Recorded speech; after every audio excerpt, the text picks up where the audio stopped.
बघा अत्यंत महत्वाची कन्सेप्ट आहे पद आणि विलोम पद. पद आणि विलोम पद याच्यामध्ये एक शब्द ऍड करू आपण, शब्द. बघा शब्दालाच काय म्हणतात, पद म्हणतात. शब्दालाच काही वेळेस काय म्हणतात, पद म्हणतात. पण पद आणि शब्दामध्ये काय फरक आहे, पद आणि शब्दामध्ये फरक आहे. बघा काही जण शब्दाला पद म्हणतात, पदाला शब्द म्हणतात. बघा त्याचा काय अर्थ आहे त्याच्यामध्ये बघू आपण. तर बघा एक उदाहरण पाहिलं आपण, मधु रस्ता काठी मार. मधु रस्ता काठी मार कन्सेप्ट काय बघत आपण. बघा पद आणि शब्द यात काय फरक आहे, फरक आहे. बघा काय फरक आहे बघत आहे आपण, पद आणि काय हो शब्द. पद आणि शब्द याच्यातील काय बघत आहे आपण, फरक. तर बघा फरक काय आहे. मधु काय आहे, शब्द आहे. शब्द कसा तयार होतो, बघा तोंडावाटे निघणारा मूलध्वनी निघतो, बरोबर आहे.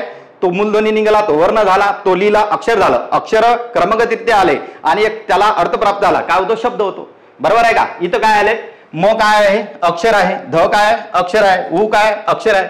मग अक्षर कर्मगतरित्या आले, त्याला अर्थ प्राप्त झाला, म्हणून काय शब्द, तो शब्द तयार झाला, बरोबर आहे का. शब्द आहे की नाही. मधु, मधु शब्द आहे, रस्ताही शब्द आहे, काठी शब्द आहे आणि मारही शब्द आहे. पण ते पद नाही, पण ते पद नाही. तर पद काय होईल, तर पद बघा पद काय होते, मधु रस्ता काठी मार. इकडे बघू आपण, मधु रस्ता काठी मार. काय बघत आहे आपण, हे काय आपले शब्द आणि काय हो पद, यामध्ये फरक. तर क्लिअर आहे. हे शब्द आहेत कोणते, मधु रस्ता काठी मार, क्लिअर आहे. पण पद काय आहे, मधु रस्ता काठी मार काही अर्थ निघाला का याच्यामध्ये, शब्द आहेत ते, काही अर्थ निघाला का. परंतु त्याला काय विभक्तीचे प्रत्यय जुळले जातात, त्याला काय विभक्तीचे प्रत्यय जुळले जातात, कोणताही प्रत्यय जुळला जातो आणि एक सेंटेन्स तयार होते, त्याला अर्थ प्राप्त होतो. ते काय असते, पद असते. ते काय असते, पद. तर बघू आपण याला जर आपण ने जोडला, मधुने रस्त्याच्या, ठीक आहे.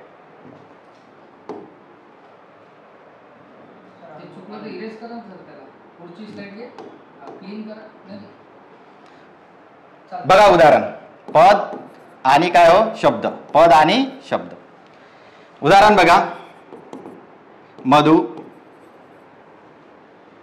रस्ता काठ कुत्रा मार.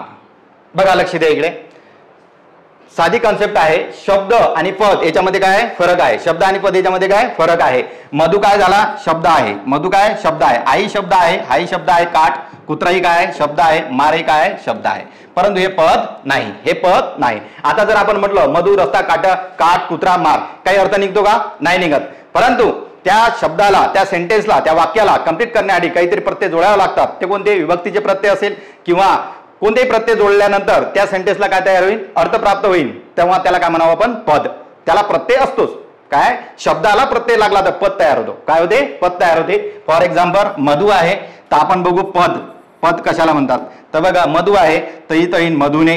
याला काय जोडला आपण, नेसीचा तृतीयाचा काय प्रत्यय जोडला, ने. मधुने, मधुने रस्त्याच्या काठाने कुत्र्याला मारले. रस्त्याच्या, रस्त्याच्या, चाची चेच्या षष्टी नाही का, चाची. रस्त्याच्या काठाने, काठाने, काठाने नेसी तृतीया, काठाने करण साधन, काठाने कशाने, काठाने, काठाने कोणाला, कुत्र्याला, कुत्र्याला. सलाते सलानते कुत्र्याला, द्वितीया कृत्याला काय हो मारले, मारले. प्रत्यय लागले का विभक्तीचे, अरे विभक्तीचे प्रत्यय लागले का. जेव्हा शब्दाला, शब्द कशाला म्हणतात, शब्द हे सेपरेट शब्द असू शकतात, परंतु त्याला पद केव्हा म्हणावे, जेव्हा त्याला विभक्तीचे प्रत्यय लागतात आणि सेंटेन्स कंप्लीट करण्यासाठी, वाक्य कंप्लीट करण्यासाठी विभक्तीचे प्रत्यय जोडून एक अर्थपूर्ण वाक्य तयार होते, त्याला काय म्हणतो, पद. म्हणजे मधुने पद झालं, रस्त्याच्या पद झालं, काठाने पद, कुत्र्याला पद, मारले पद. परंतु मधु रस्ता काठ कुत्रा हे शब्द आहेत, पद नाही. क्लिअर आहे, पद आहे का, हे पद नाही, हे काय आहेत, शब्द आहेत. हे काय आहेत, पद आहेत. काय आहेत, पद. क्लिअर आहे, ठीक आहे.